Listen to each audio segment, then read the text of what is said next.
Samajwadi party के राज्यसभा सांसद रामजीलाल सुमन के द्वारा राणा सांगा पर की गई टिप्पणी के बाद में करणी सेना के द्वारा आगरा में प्रदर्शन करने का ऐलान किया था। पूरे देश भर से करणी सेना के कार्यकर्ताओं को आगरा बुलाया गया था।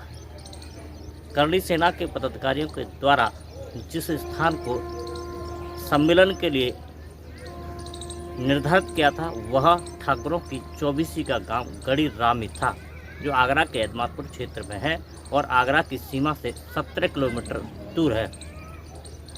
आगरा ही नहीं, उसके आसपास के क्षत्रिय समाज के जो गांव हैं, उस गांव के लोग भी उसमें शामिल होने के लिए पहुंचे थे। तो उत्तर प्रदेश के अन्य जनपदों से भी लोग इस सम्मेलन में शामिल होने के लिए पहुंचे थे।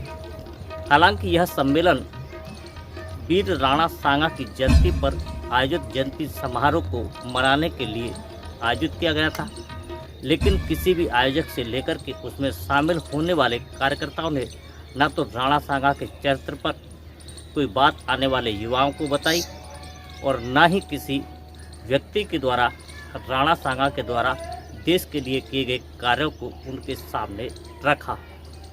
सभी लोगों का सिर्फ और सिर्फ एक उद्देश्य था कि रामजीलाल सुमन और समाजवादी पार्टी के सहारे कैसे दलितों पर हमला बोला जाए।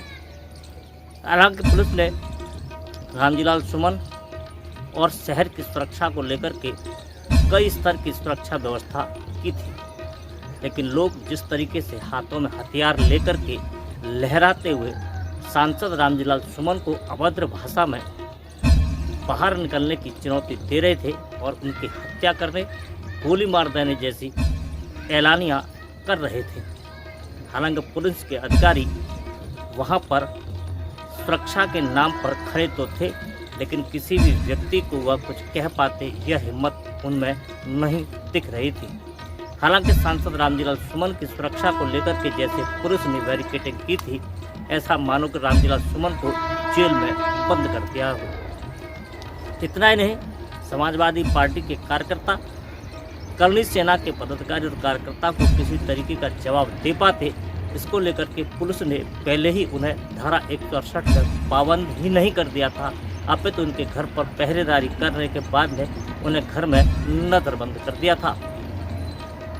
और पुलिस की यह स्थिरता और सपा कार्यकर्ताओं को प्रतिबंधित करने का ही एक कारण था कि इतनी बड़ी संख्या में लोगों ने जहां सड़क पर उत्पात ही नहीं मचाया, अवैध हथियारों का प्रदर्शन भी किया था।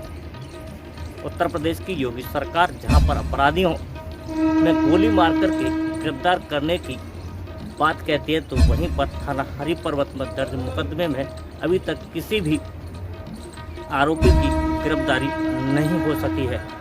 दलित समाज से जुड़े एक जनप्रतिनिधि के घर पर हमला करने के आरोपी खुलेआम मंच से धमकी देते हैं और आगरा की सीमा से वापस चले जाते हैं।